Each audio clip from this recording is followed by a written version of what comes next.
आपने अयोध्या से सुने। एक बार फिर से अपनी बड़ी खबर पर वापस लौटेंगे और मुझे लगता है आज की सबसे बड़ी खबर है स्वाति मालीवाल का इशू, चूंकि चुप्पी तोड़ दी है और चुप्पी तोड़ने के बाद अब वो चाहती हैं कि इंसाफ मिले और जो आरोपी है उसके खिलाफ कार्रवाई हो। विभव कुमार के खिलाफ एफआईआर दर्ज हो गई है। अरविंद सर, अभी तक ऐसा लग रहा था कि चुनावी माहौल में अलग अलग इश्यूज हैं, लेकिन ऐसा लग रहा है कि स्वाति मालीवाल का इशू सबसे ज्यादा बड़ा होने वाला है। अगर आपने लैंग्वेज देखी हो, पढ़ी हो, राजनीतिक हिटमैन की तरफ वो जिक्र कर रही हैं और ये भी कह रही हैं एक बार फिर से खुद को बचाने की कोशिश शुरू हो गई है और एंड में वो लिख रही हैं जिस हद तक गिर सकता है गिर जा। ये किस तरह की लैंग्वेज है, किसकी तरफ इशारा है और कितना नुकसान हो सकता है आम आदमी पार्टी को इससे? देखिए, मुझे असल में जो शुरुआत का प्रसंग है वो याद आता है जब प्रशांत भूषण, योगेंद्र यादव और आनंद कुमार, अजीत झा को बाहर किया गया था पार्टी से। और फिर जब योगेंद्र चुनाव लड़ रहे थे तो उनके खिलाफ जिस किस्म की भाषा और इसका इस्तेमाल हरियाणा में हुआ, मुझे लगता है उस मंडली में स्वाति भी थी, स्वाति के पति भी थे अरविंद राजपिला, तो इसलिए इनको अंदर की फंक्शनिंग सारी मालूम। और ये अब तक तो अरविंद केजरीवाल के सबसे गुड बुक में जो लोग रहे हैं पार्टी में, उसमें स्वाति और उनके पति रहे हैं। तो और राज्यसभा मिला, इतने दिन तक वो महिला आयोग की अध्यक्ष रही, तो उनको अंदर की सारी फंक्शनिंग मालूम है।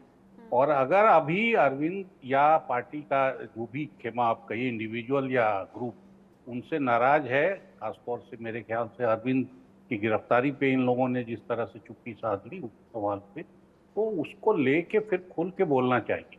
फिर ये 4 दिन चुप्पी रखना, पुलिस स्टेशन जाना, वापस आना, 4 दिन बाद बयान लिखवाना, अब फिर ट्वीट आने के बाद ईश्वर का नाम लेके श्राप देना।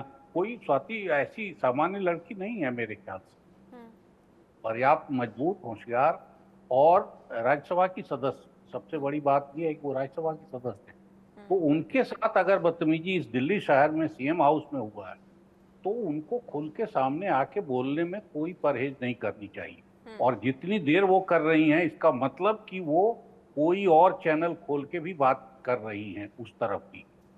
इस 4 दिन की चुप्पी का मतलब ये नहीं है कि वो डर गई होंगी और कोई इशारा बीजेपी की तरफ है कोई चैनल अंदर से और उस तरफ से भी कोई चैनल खुला होगा तभी। आपने कल देखा कि वो अरविंद केजरीवाल गए तो उसको लिए गए अपने साथ और फिर इनका बयान आया और फिर वीडियो पोस्ट हो रहा है। इसका मतलब कि दो तरफा खेल चल रहा है। इसमें ये कि ये औरत के पिटाई का मामला है या औरत के साथ कुछ बहुत, ये इशू मेरे ख्याल से नहीं है, ये शुद्ध पॉलिटिकल बार्गेनिंग का है। आप बने रहिए, हिमांशु सर के पास मैं जाती हूँ। हिमांशु सर, राजनीतिक हिटमैन इस शब्द का जो इस्तेमाल स्वाति मालीवाल ने किया है, विभव कुमार का क्या कोई राजनीति से डायरेक्ट कनेक्शन है? ये शब्द किसके लिए आपको लगता है इस्तेमाल किया गया होगा? क्या दबे शब्दों में कुछ कहना चाह रही हैं स्वाति मालीवाल, ऐसा प्रतीत होता है क्या? संदेशा को बहुत कुछ दे दिया है स्वाति मालीवाल ने। सवाल एक ही उठता है जो अरविंद सर ने पूछा था, वो उससे मैं सहमत हूं कि 3 दिन तक वो कहां थी। देखिए, इससे सवाल उठेगा और महिला उत्पीड़न और महिला को मारने के लिए ये सब नहीं हुआ, ये बात मानने को मैं तैयार नहीं। इंसान जब आपा खो देता है ना, तब ये हरकतें करता है। और आपा कब खो देता है? सबसे निराश हो जाता है, फ्रस्ट्रेट जिसको हम कहते हैं इंग्लिश के अंदर। फ्रस्ट्रेशन की चरम सीमा होती है, तब ऐसे कार्रवाई की जाती है। अभी आपको मैं हिस्ट्री में ले चलूंगा। अरविंद मोहन सर ने तो एक चीज बता दी कि ये स्वाति मालीवाल, मगर स्वाति मालीवाल 4 जो लोग जिन्होंने आम आदमी पार्टी को बनाई थी उसमें की एक है। योया को निकाला, योगेंद्र यादव जी की बात हो रही है, भूषण जी को निकाला।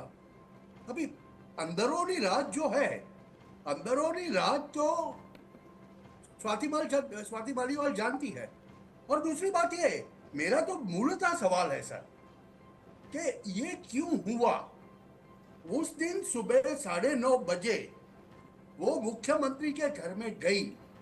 अब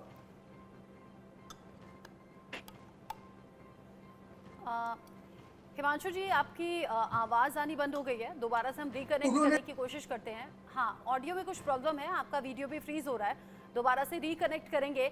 राहुल लाल जी, जो अभी तक की तस्वीर है वो किस तरफ इशारा कर रही है? राजनीतिक हिटमैन कौन है? एक बार खुद को बचाने की कोशिश किस तरीके से इस राजनीतिक हिटमैन ने की है? अंत में जो लिखा है, जिस हद तक गिरना था गिर जा, ऊपर वाला देख रहा है, इस तरह की बातें। और एक जरूरी बात यहाँ स्वाति मालीवाल ने कही है, कहा है कि आधा अधूरा वीडियो जो अपने लोगों से तुम ट्वीट करा रहे हो करा लो, लेकिन जो सीसीटीवी है वो पूरी तरह से सच सामने ले आएगा। यानी कि वो लिखित में भी कॉन्फिडेंट हैं और जानती हैं कि पूरा सच कुछ और है, जबकि झूठा सच, अधूरा सच दिखाने और बताने की कोशिश हो रही है। रचना जी देखिए, जो राजनीतिक हिटमैन शब्द का प्रयोग है वो चूंकि वो अभी तक अरविंद केजरीवाल का नाम नहीं ले रही है, तो प्रथम दृष्टिया तो वो संदेश देता है कि विभव कुमार को लेके है। लेकिन ये बात जो यहाँ पे हम लोग चर्चा कर रहे हैं, ये बड़ी महत्वपूर्ण चीज है कि विभव कुमार कोई राजनीति में नहीं है, वो कोई राजनीति के वैसे सक्रिय खिलाड़ी नहीं है कि उनको राजनीतिक हिटमैन कहा जाए। तो हमें लग रहा है डायरेक्ट वे में थोड़ा वो कहने से बच रहे हैं, इसलिए इनडायरेक्ट हमला जो है ये सीधे सीधे केजरीवाल की तरफ संकेत है उनका, नंबर 1। नंबर 2, देखिए अगर स्वाति मालीवाल जी को लें तो वो जिस तरह से लंबे पीरियड तक दिल्ली महिला आयोग की अध्यक्ष रही हैं, तो तमाम जो है कि वो वर्कशॉप कराया करती थी कि अगर किसी के साथ उत्पीड़न हो जाए तो उनके उस वर्कशॉप का केंद्रीय बिंदु होता था कि आपको त्वरित तौर पर कैसे शिकायत दर्ज कराना है, त्वरित तौर पर तमाम साक्ष्यों को कैसे सुरक्षित रखना है। तो वो जो वर्कशॉप में ज्ञान देती थी, जब अपने ही जीवन में जब उस फॉर्मूले पे चलने की कहानी आई तो 3 दिन की चुप्पी की कहानी है उनकी। देखिए यहाँ पे जिनके ऊपर आरोप लग रहा है विभव कुमार, उनका भी रिकॉर्ड पुराना गड़बड़ है। स्वाति मालीवाल जी ने बीच में अपने जो है कि पिता के ऊपर भी आरोप लगाया था कि वो भी बचपन में उनका यौन शोषण किया करते थे। उस समय भी वो उनके 2 वर्ग बन गए थे, एक समर्थक वर्ग की वो कितना खुल के अगर उनके साथ निजी जीवन में कुछ घटनाएं घटी हैं वो खुल के रख रही है जिससे और लोग प्रेरणा ले सकें। बाकी दूसरे धड़े ने उस समय भी उसे देखा था कि वो एक लोकप्रियता प्राप्त करने की कोशिश थी। तो जो भी चीजें हैं वो इस तरह के बयान उन्होंने उस समय भी दिया था। लेकिन सबसे महत्वपूर्ण सवाल इस समय ये है कि वो जो 3 दिन का गैप है, तो वो गैप क्यों है? क्योंकि देखिए राजनीति एक अलग सा बिंदु है। अच्छा राहुल जी, एक थ्योरी ये भी तो हो सकती है, एक थ्योरी ये भी तो हो सकती है, जो लेडी इतनी बोल्ड है, जो लाखों महिलाओं के लिए आवाज उठा सकी है, उन्हें इंसाफ दिला चुकी है, वो लेडी अपने साथ हुए इस तरह के बर्ताव पर अगर 3 दिन खामोश रह जाए। देखिए अभी जिक्र कर रहे थे कि एक होता है आपा खोना, जिस वक्त ये घटना घटी तुरंत पुलिस को कॉल किया गया, लेकिन उसके बाद बिल्कुल जैसे अंडरग्राउंड हो गई स्वाति मालीवाल, कोई पोस्ट नहीं, किसी से कोई बात नहीं, कहीं नजर नहीं आई। हो सकता है इस घटना के बाद जब फोन कॉल कर दिया गया हो, उन्हें मनाने की कोशिश हुई हो, उनसे कहा गया हो कि कार्रवाई होगी और वो चुपचाप घर लौट गई हो, किसी से इस बात का जिक्र ना किया गया हो। लेकिन फिर पॉलिटिकल प्रोग्राम में अगर विभव कुमार सामने आते हैं, एयरपोर्ट पर लखनऊ में नजर आते हैं, फिर मीडिया की नजरों में आते हैं, वहां हो सकता है स्वाति मालीवाल का गुस्सा फिर 7वें आसमान पर गया हो और अंदर से आवाज आई हो कि नहीं मुझे बोलना चाहिए, क्योंकि एक्शन तो कुछ हुआ नहीं है पार्टी में अंदर खाने।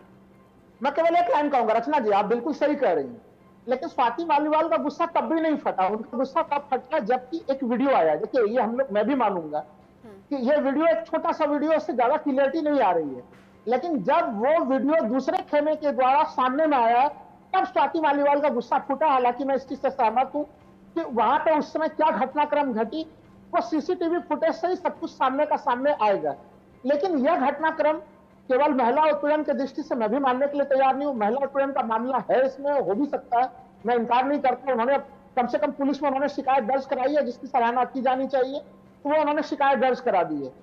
और लेकिन पूरा घटनाक्रम को खोलने के लिए आवश्यक है कि उस समय वहां पे घटनाएं क्या घटी। सीएम आवास में पूरा का पूरा घटनाक्रम देखेंगे, लेकिन जो छोटा सा वीडियो आया उस वीडियो का वो हिस्सा हमें लग रहा है उन्हें ज्यादा चुभा होगा, जिसमें वो सीधे सीधे कह रही कि मैं तुम्हारी नौकरी को खा जाऊंगी। तो उन्हें समझ में आ गया कि कहीं कहीं इस वीडियो के माध्यम से, छोटे हिस्से के माध्यम से उन्हें विलन बनाया जा रहा है। और यहाँ पे ये तो साफ है राहुल जी कि मामला बड़ा है, गंभीर है। मनोज कुमार जी दिल्ली के एक नेता से जुड़ा हुआ है, राज्यसभा सदस्य से जुड़ा है, महिला से जुड़ा हुआ है, और दिल्ली लोकसभा चुनावों की वोटिंग में 1 हफ्ता करीब बचा है, 10 दिन से भी कम का वक्त है। अरविंद केजरीवाल बाहर है इंटरिम बेल पर, लेकिन ये पूरा मामला जिस तरह से लगातार बढ़ रहा है, कितना आपको लगता है पार्टी की छवि को ये नुकसान पहुंचा सकता है?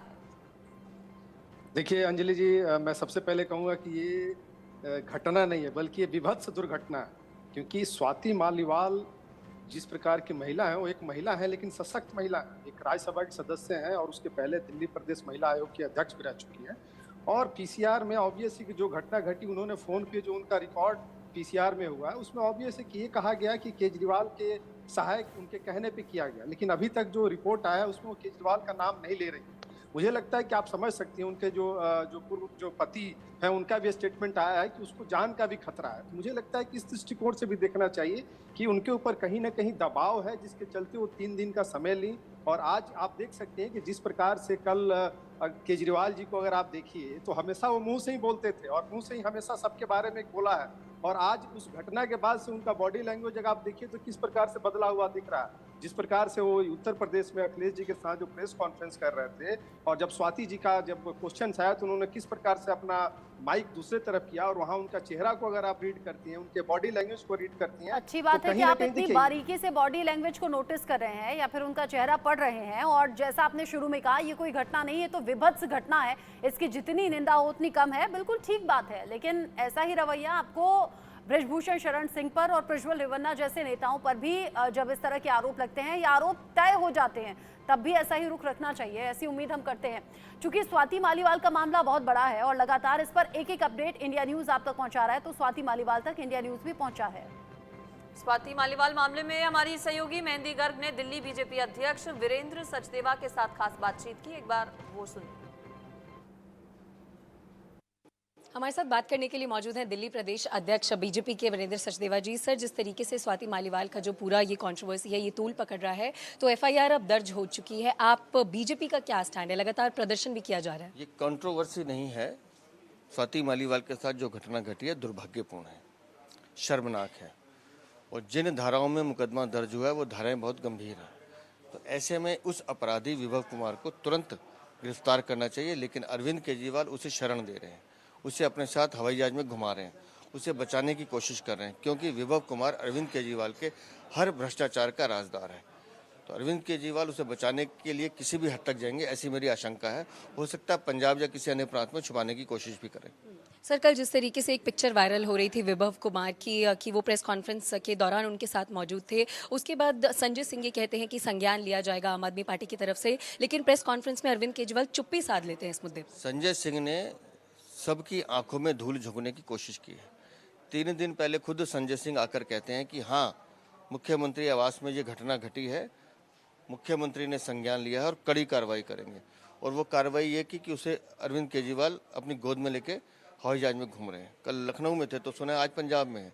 तो अरविंद केजरीवाल, जैसे मैंने पहले कहा, अपने भ्रष्टाचार के सहयोगी को बचाने की पूरी कोशिश करेंगे, इसलिए मुझे आशंका है कि वो उसे छुपाने का भी प्रयास कर सकते हैं। सर, आज आपने एक आरोप पत्र जारी किया है, चार्जशीट जारी किया है, क्या कुछ उसमें बातें लिखी हैं, क्या कुछ है उसमें? पिछले 9 साल में जिस तरह से आम आदमी पार्टी ने दिल्ली की जनता को लूटा, अब आम आदमी पार्टी और कांग्रेस लूट में भागीदार हैं, वो हमने इस आरोप पत्र में तथ्यों के साथ रखा है। और एक एक विभाग में कैसे अरविंद केजरीवाल ने दिल्ली की जनता को ठगने का काम किया है, वो हमने आरोप पत्र में दिया है। शुक्रिया हमसे बातचीत करने के लिए। ये थे हमारे साथ वीरेंद्र सचदेवा, जो दिल्ली बीजेपी प्रदेश अध्यक्ष हैं। उन्होंने बातचीत की स्वाति मालीवाल के बारे में और जिस तरीके से आरोप पत्र आज जारी किया गया है उसमें क्या कुछ है वो भी बताया। कैमरा पर्सन अनीश के साथ मैं मेहंदी गर्ग, इंडिया न्यूज। वीरेंद्र सचदेवा सीधे सीधे कहते हुए कि इस पूरे मामले पर जांच हो और जो दोषी है उसके खिलाफ कार्रवाई हो। अरविंद मोहन सर, ऐसा नहीं है कि ऐसा आपको नहीं लगता कि अरविंद केजरीवाल ने जैसे तैसे करके अंतरिम बेल मांगी, उस पर वो अब रिहा होकर बाहर हैं, चुनाव प्रचार कर रहे हैं, इमोशनल बातें लोगों के बीच में कर रहे हैं, लेकिन ये एक ऐसा डेंट हो गया है जिसे शायद ठीक नहीं किया जा सकेगा, इस डैमेज को कंट्रोल नहीं किया जा सकेगा।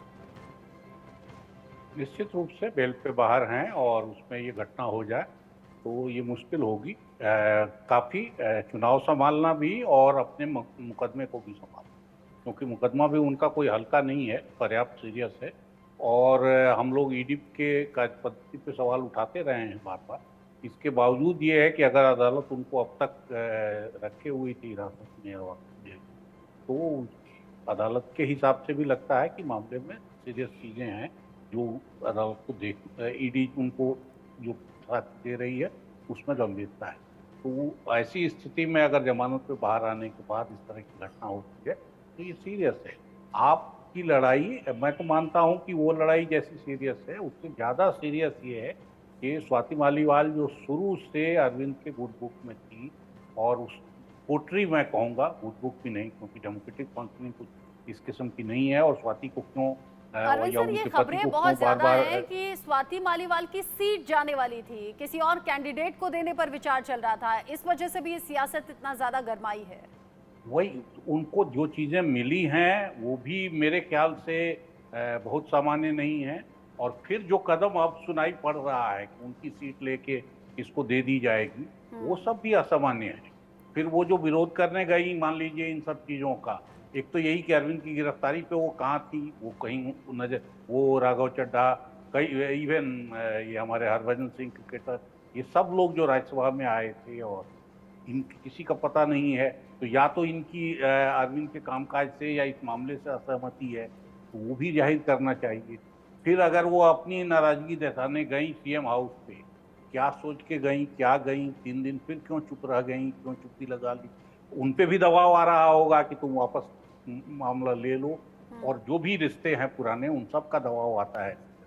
लेकिन वो भी कहीं ना कहीं सिर्फ इसलिए नहीं कि किसी को सजा दिलाना है, मेरे ख्याल वो भी इस मामले में पावर तलाश रही होंगी, और उन्होंने भी वो चैनल खोल के रखे होंगे तभी सीएम से मिलने के, जब चलिए इतना ठीक है साफ सर, दिख अब गया ये तो सब देखना उसके होगा बाद। इस पूरे मामले में आगे क्या अब दिल्ली पुलिस का कदम रहता है, साथ ही साथ आम आदमी पार्टी किस तरह से खुद को बचाती है। दिल्ली चुनावों के लिए जोरों शोरों से प्रचार प्रसार तो चल रहा है, लेकिन ये मुद्दा भी जाहिर है हर जगह उठेगा, और सवाल भी अरविंद केजरीवाल से इस पूरे मामले पर किए जा रहे हैं, लेकिन चुप्पी उन्होंने साध रखी है। आप सभी हमारे साथ बने रहिए, आगे अगले मुद्दे पर आप लोगों से चर्चा करेंगे, और आगे बढ़ते हुए बात करेंगे पश्चिम बंगाल की। पश्चिम बंगाल में ममता बनर्जी कभी हां कभी ना की तर्ज पर इस बार चुनावी मैदान में हैं, और इस बात की तस्दीक तब और ज्यादा पुख्ता हो जाती है जब वो इंडिया गठबंधन में होने के बावजूद भी सभी सीटों पर अकेले ही चुनाव लड़ने का फैसला लेती हैं। और इतना ही नहीं, ममता की कांग्रेस और लेफ्ट के साथ सीट बंटवारे पर बात नहीं बनना भी इस बात को और ज्यादा पुख्ता करता है कि ममता बनर्जी अपने दोनों हाथों में मौका रखना चाहती हैं। और बात को हवा तब और ज्यादा लग गई जब ममता बनर्जी ने 24 घंटे पहले एक चुनावी रैली के दौरान कहा कि वो इंडिया गठबंधन को बाहर से समर्थन देंगी, लेकिन मामले ने जब राजनीतिक तूल पकड़ लिया, जब ममता ने एकदम से बयान पर यू टर्न ले लिया और कहा कि उनके बयान को गलत तरीके से पेश किया गया, वहीं ममता बनर्जी के बयान पर पीएम मोदी ने तीखा हमला बोला है। वहीं पश्चिम बंगाल में कांग्रेस अध्यक्ष अधीर रंजन चौधरी ने कहा कि ममता बनर्जी अपने दोनों हाथों में लड्डू रखना चाहती हैं और मुझे उनकी बात पे कतई भरोसा नहीं। पीएम मोदी अपनी चुनावी रैलियों में पश्चिम बंगाल की सीएम ममता बनर्जी के लिए बुआ शब्द का इस्तेमाल कर रहे हैं और कह रहे हैं शहजादे एक बार फिर से बुआ की शरण में चले गए हैं। और ये तो साफ है कि ये ममता बनर्जी की एक स्ट्रैटेजी का हिस्सा है, क्योंकि देखिए आपको याद होगा जब पिछले साल जुलाई जून के आसपास ही मीटिंग हुई थी, जब नींव एक तरह से रखी गई थी इंडिया गठबंधन की, तो सबसे पहले पैरवी इसकी नीतीश कुमार ने की थी, और दूसरे नंबर पर ममता बनर्जी ही वो नेता थी जिनकी ओर से सबसे ज्यादा कोशिशें हुई थी कि विपक्ष को एक साथ किया जा सके, लेकिन नीतीश कुमार के साथ साथ फिर ममता बनर्जी भी पीछे हट गई थी। लेकिन अब आपको सुनवाते हैं कि किस तरह से ममता बनर्जी के बयान पर प्रधानमंत्री नरेंद्र मोदी ने यूपी के बाराबंकी जब आज वो पहुंचे तो तीखा हमला बोला। पश्चिम बंगाल की सीएम ममता बनर्जी ने भी बोल दिया है कि इंडिया गठबंधन को वो बाहर से समर्थन देंगी। बाइट सुनिए। यहां जो बबुआ जी है, बबुआ जी यानी हमारे समाजवादी शहजादे, अब उन्होंने एक नई बुआ की शरण ली है।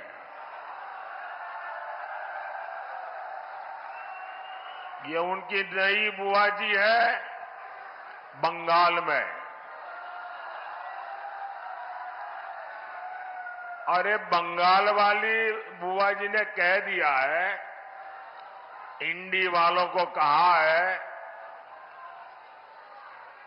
कि मैं आपको बाहर से सपोर्ट करूंगी।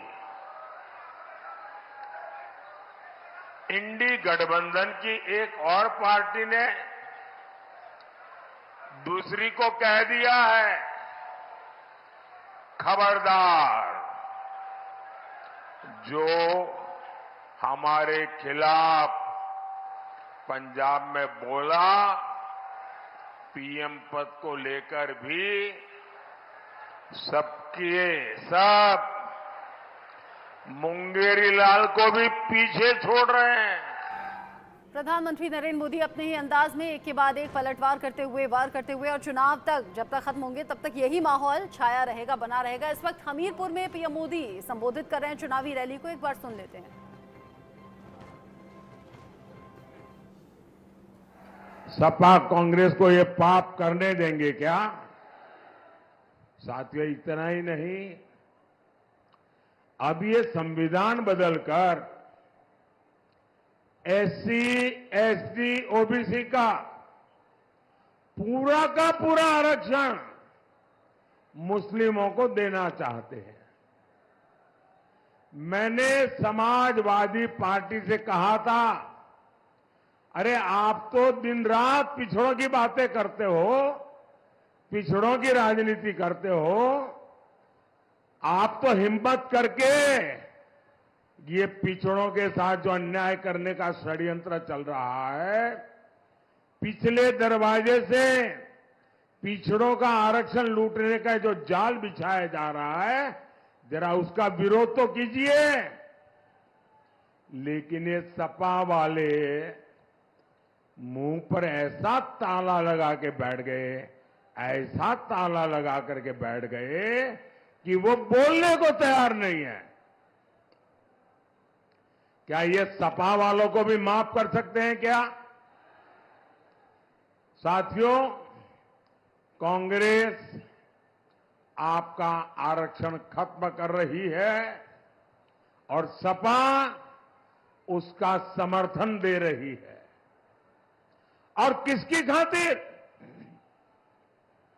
सिर्फ और सिर्फ जो वोट जिहाद करते हैं वो वोट बैंक के खातिर करना चाहते हैं। साथियों, सपा वाले तुष्टीकरण के लिए किसी भी सीमा तक जा सकते हैं। हमारे कल्याण सिंह जी देश के इतने महान नेता थे, उन्होंने पिछड़ों का इतना सम्मान बढ़ाया, उनका निधन हुआ तो सपा के मुखिया उन्हें श्रद्धांजलि देने तक नहीं गए। और कारण क्या है? कारण यही है कि हमारे कल्याण सिंह जी, बाबूजी राम भक्त थे, इसलिए मृत्यु के बाद भी कल्याण सिंह जी ने राम मंदिर के लिए अपनी सरकार बलिदान कर दी थी। उत्तर प्रदेश के दौरे पर प्रधानमंत्री नरेंद्र मोदी हैं। इससे पहले बाराबंकी में पीएम मोदी की ओर से चुनावी सभा को संबोधित किया गया था और अभी आप पीएम मोदी को हमीरपुर से सुन रहे थे। और बात हम कर रहे थे पश्चिम बंगाल की मुख्यमंत्री ममता बनर्जी की, जिनको लेकर प्रधानमंत्री नरेंद्र मोदी ने निशाना साधा। और ममता बनर्जी के लिए कहा यह जा रहा है कि दोनों हाथों में लड्डू लेकर चलना चाह रही है ममता बनर्जी। कभी कहती हैं कि इंडी गठबंधन से उनका मोह भंग हो गया है, तो दूसरी ओर कहती हैं कि पीछे से उन्हें सपोर्ट कर रही हैं। इस पर पीयूष गोयल ने भी बयान दिया। पीयूष गोयल ने ममता को लेकर कहा है कि ममता बनर्जी अकेले ही पश्चिम बंगाल में चुनाव लड़ रही हैं। इसका मतलब यह है कि वो इंडिया गठबंधन के साथ है ही नहीं। सुनिए एक बार पीयूष गोयल ने क्या कहा। किधर किधर छोटा मोटा ममता बनर्जी पहले इंडिया अलायंस की सदस्य थी, उन्होंने कांग्रेस के साथ कुछ समझौता नहीं किया। अधीर रंजन चौधरी ने क्या बोला ममता जी के बारे में, और ममता जी ने अधीर रंजन उस सबके समक्ष। ऐसे पिनरई विजयन ने क्या बोला राहुल गांधी के लिए, राहुल गांधी ने क्या बोला पहले मतदान करेंगे, फिर जलपान करेंगे। ये तो कुश्ती करते हैं। पश्चिम बंगाल की सीएम ममता बनर्जी ने एक तरफ जहां बीजेपी पर हमला बोला, वहीं ये भी दावा किया कि बीजेपी इस बार बुरी तरह से हारने वाली है। এবার হবে পগার পাড়, তাই জেনে রেখে দিন ইন্ডিয়া জোট এখানকার বাংলা সিপিএম কংগ্রেসকে ধরবেন না, ও দুটো আমাদের সাথে নেই, ও দুটো বিজেপির সাথে আছে। আমি দিল্লির কথা বলছি। ইন্ডিয়া জোটকে নেতৃত্ব দিয়ে বাইরে থেকে সব রকম সাহায্য করে আমরা সরকার গঠন করে দেব, যাতে বাংলায় আমার মা বোনদের কোনোদিন অসুবিধে না হয়, আমার 100 দিনের কাজে কোনোদিন অসুবিধে না হয়। इस पर पैनल हमारे साथ जुड़ा हुआ है। अरविंद मोहन सर हैं, हिमांशु सर हैं, मनोज जी हैं, साथ ही साथ राहुल लाल जी भी हैं। अरविंद सर, आपके पास आ रही हूँ। ममता बनर्जी की स्ट्रैटेजी का हिस्सा है, ये तो साफ है, दोनों हाथों में लड्डू। एक तरफ कहती हैं कि इंडिया के साथ नहीं है, दूसरी तरफ कहती हैं कि पीछे से सपोर्ट कर रही हैं। क्या नतीजों तक यही रहने वाला है ममता बनर्जी का, और जब रिजल्ट आ जाएंगे उसके बाद पिक्चर अपनी क्लियर करेंगी? देखिए, ये सवाल तो बहुत पहले से चल रहा है। जब अटल जी प्रधानमंत्री थे तो ये बार बार होता था कि ममता जी इधर हैं कि उधर हैं, और बल्कि अटल जी को 3 महिलाओं को संभालने में, महिला नेताओं को संभालने में काफ़ी मुश्किल। कांग्रेस को भी जितने दिन प्रणवदा जिंदा थे, प्रणवदा की बात मानती थी ममता ज़्यादा, तो प्रणवदा को उनको संभालने में बहुत मुश्किल होती थी। अब उस किस्म का कोई बहुत सीनियर नहीं है ममता जी को प्रणवदा को संभालने के बड़े किस्से हैं। उन किस्सों में ये भी है कि वो बहुत चॉकलेट, सारा रसगुल्ला चॉकलेट लेके आती थी जब मिलने आई, और उनको शुगर बहुत था, और डर के मारे वो इनका चॉकलेट और रसगुल्ला खाते थे और तारीफ करते थे कि नहीं खाएंगे तो गुस्सा हो जाएगा। तो इस तरह से ममता जी का स्वभाव है। लेकिन एक चीज़ जरूर है ममता जी में कि एक तो सादगी बहुत अपने जीवन में है, दूसरा ये है कि तेज़ी बहुत है, बहुत तेज है, बहुत राजनीतिक रूप से बहुत सचेत और तेज है। आप देखिए, हम लोग दोनों हाथ का लड्डू बोल रहे हैं, ये दोनों हाथ का लड्डू कोई बीजेपी और कांग्रेस का लड्डू नहीं है, ये एनडीए पे दबाव बनाने का ही मैं मानता हूँ कि एक किस्म का केस है कि इंडिया गठबंधन पे कि उसमें हैं या नहीं है। ये बेसिकली वही उस दबाव का है कि उसमें जब पावर शेयरिंग होगी, और अगर आप गौर से देखें चुनाव कैंपेनिंग को पूरे को, तो पीएम भी अब इंडिया गठबंधन में पावर शेयरिंग की बात करने लगे हैं, और इंडिया गठबंधन के अंदर भी इस किस्म की चीज़ें सुनाई देने लगी हैं। इसका मतलब कि चुनाव की कोई आवाज़ ये लोग थोड़ी अलग सुन रहे हैं, जो प्रचार में है उससे इनको अलग सुनाई देने लगा है। इसीलिए ममता भी आगे के लिए अपना कुछ इस पर बोलने लगी सामने आ रही हैं, रिएक्शन सामने आ रहे हैं, और आपने बिल्कुल ठीक कहा कि ममता बनर्जी का ये इधर या उधर लगा रहता है, और ममता बनर्जी काफ़ी ज़्यादा कैपेबल भी हैं राजनीतिक लिहाज से भी, और बहुत सोच समझकर फैसले लेती हैं, तो वक्त आने पर वो सोच समझकर ही फैसला लेंगी भी। रौनिक दत्ता भी हमारे साथ जुड़ गए हैं। रौनिक, ममता बनर्जी जो इन दिनों बयान दे रही हैं, या फिर कहिए कि बयान देकर यू टर्न ले रही हैं, उसका सीधा सीधा मतलब क्या है?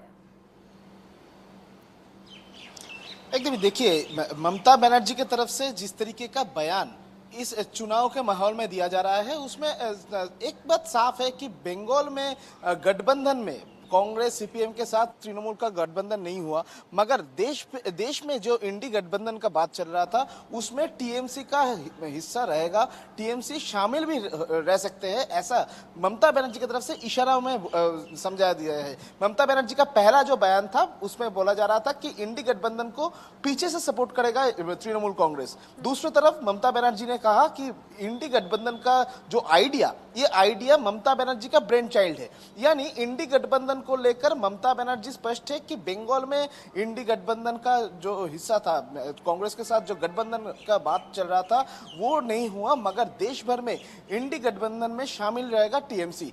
इसको लेकर अगर बात किया जाए तो पहले भी देखा गया था ममता बनर्जी पश्चिम बंगाल से बाहर वो इंडिया के साथ हैं, लेकिन जब बात आती है अपने खुद के स्टेट की तो फिर दूरी बनाकर रखना चाहती हैं। रैनिक, आपका शुक्रिया इस पर जानकारी देने के लिए। पैनल हमारे साथ आगे भी रहेगा मौजूद। किस्सा कुर्सी का में आगे अगली खबर पर बात करेंगे, फिलहाल रुकेंगे एक छोटे से ब्रेक के लिए।